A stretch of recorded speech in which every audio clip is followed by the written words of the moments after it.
Mr. Katsu, thank you for accepting our interviews. Thank you for having Do me. you still remember the day of September 7 in 2013? What's the reaction of the audience? So we only knew beforehand that this was, President Xi's first overseas trip and his first big policy speech. We were told it would be his big policy speech on Central Asia and beyond. And but we saw that it must be something really important, because all the Chinese press showed up and they installed satellite dishes and so we understood that the speech would be transmitted live, not back home. And then listening to the speech, he presented this concept, which turned out to be Belt and Road, but he said, we would like to build a real economic belt that will connect East Asia all the way to Europe and then beyond to the South. So I think the audience was very impressed afterwards. What's your first impression on the Belt and Road Initiative? I think it was sort of a coming out party, as one would say in English. Since the 90s, had the opportunity to work on behalf of the World Bank, for the World Bank on China in the early 90s. I spent almost half a year for 3.5 years in China.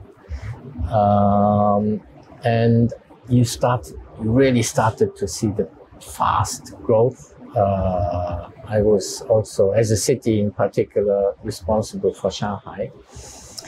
And you started to see just in front of one's eyes, because I went there every 2 months, how the city itself changed and how the country changed.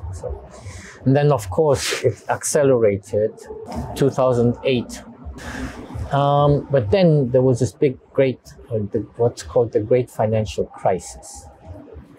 And the whole world went into deep recession. But China, at that time, came up with a very, very big infrastructure and other investment program that actually helped the whole global world economy to shorten, in many ways, the impact. And China really established itself as the economic engine.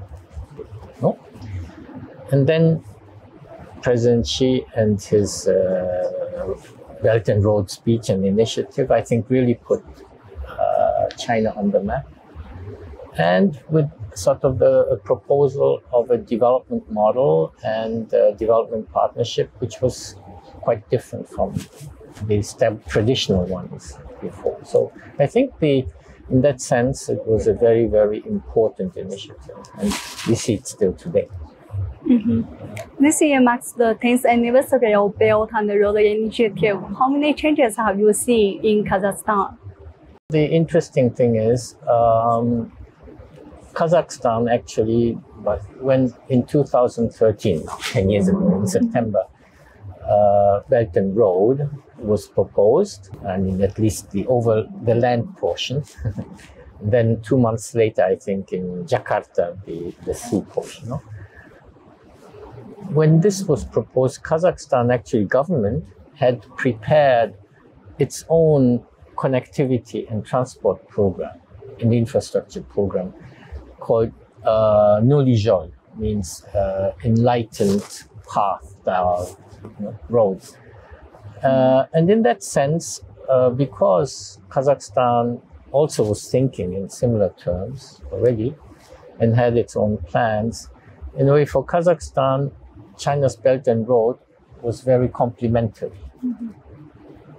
It said, okay, we are working on it, and China's Belt and Road can really help us complement our investments. So how do you comment on China-Kazakhstan relation in the past 10 years? The concept of strategic partnership was developed, I think, when the first president of Kazakhstan visited Beijing in January 2011. So, current President Tokayev, he himself is a fluent Chinese speaker. Are you aware of it? Yeah, I know him. He speaks good Chinese. Yes. And he started his diplomatic career in China. So, really? so he obviously, values his relations with China, a lot. So I think the relations over the last 10, 12 years between China and Kazakhstan have been very, very strong. How about the future? Well, I think from now on, looking to the future, importantly, the exchange of younger people and through education exchange, and so is going to be very important. It's going to be very important that young people here and young people from China get to know each other. In our university, Nazarbayev University, we also receiving visiting students from China. How can we enhance exchanges between young people and universities? Well, our admissions department, which does recruitment and so, is actually quite keen to also visit China so that our university gets, better known to high school graduates and so who are about to go to or study at undergraduates or also for graduate studies and so. Through that activity, we hope, to attract more Chinese students here, but also at the same time, once university gets known, also our students, start to be more interested increasingly in China. In the meantime, since 2017, Nazarbayev University is part of what is called the Asian Universities Alliance, AUA. And over there you see, the banner of 15 top universities of Asia. It is actually put together based on initiative of Tsinghua University. And from China's side, you have Tsinghua and Peking University. And we represent Central Asia. Because of this alliance, students, our researchers, our administrative staff, they all have been exposed to other Asian universities, including. And at the same time, also Peking University senior leaders have also visited with us. I want to talk a little more about the two countries' relation. Do you think how important it is for Central Asia about the China-Kazakhstan relation? Historically, 1,000 years ago, Central Asia was both the turning point and pass-through point of great civilization and trade. Many of the great thinkers and scientists of 1,000 years ago, that many of them have Arabic names, actually came from Central Asia. And Central Asia's civilization, oasis, and so was bloomed a lot because of trade, because trade and investment, of science, education. So that was a golden period. And for Central Asia today, it would be very, very important to rebuild it again. And Belt and Road obviously is part of it.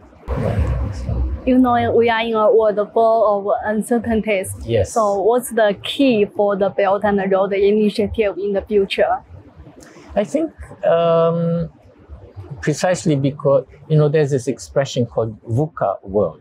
More volatile, more unpredictable, more complex, and more ambiguous as well. No? In this world, what is important are maybe three things. If one really believes in something, one has to be persistent and resilient. But also, at the same time, third, it's important to be flexible. So in this world of uncertainty, I think Belt and Road also will have to be a little bit flexible. I do hope that Belt and Road concept or the revival of the Silk Road is going to be a long-term undertaking. It's not just meant to be a 10-year or 15-year project. It's a long-term project, yes, actually. I think so. So I think there's time for adjustment. You also mentioned that you worked for the World Bank. So I want to hear some your insights on economy. Do you think how long global economy will recover from the pandemic? I think many parts of the world have already recovered from the pandemic. And now the issue is obviously during the pandemic, many countries, in particular led by the United States, but also Europe and so, were putting a lot of resources into the economy to keep the economy floating up. That too much, a little bit liquidity has turned also into inflation. No? And bringing down inflation has therefore been a big task in most of the OECD countries. And all the countries are now struggling with how to bring down inflation while not killing the economy. No? I think last year, many people were more negative, pessimistic. This year, people think that, they're a little bit guardedly, a little bit more optimistic. Many central banks in the Western countries hiked rates quickly. How will this influence developing countries? When the Western economies struggle with inflation, because it's the first time that we see large-scale inflation in the last almost 40 years. So central banks all raise interest rates. No? But it has an immediate impact on emerging markets because their external borrowings and debt and so is very much in dollars or in other currencies. And when they come with interest rates are raised, and so it means that their debt burden and financial burden is much more complicated. So emerging markets have to deserve a lot of support, financial support, but also they themselves have to be very careful in macroeconomic management. So what should the international financial institutions do? World Bank mission was to fight poverty, really. But now we have, as I think we have also seen in some of the discussions, and we see it also with Belt and Road, a lot of investment is going into how to deal with climate change, for instance.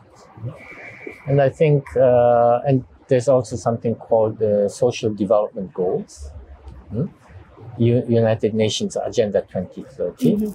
And so the traditional international financial institutions like World Bank or Asian Development Bank or European Bank for Reconstruction Development, African Development Bank, Latin American, Inter-American Development Bank, and so they're being increasingly pushed not only to do that traditional development lending, but also to focus on climate change. And with limited resources, it's going to be tough.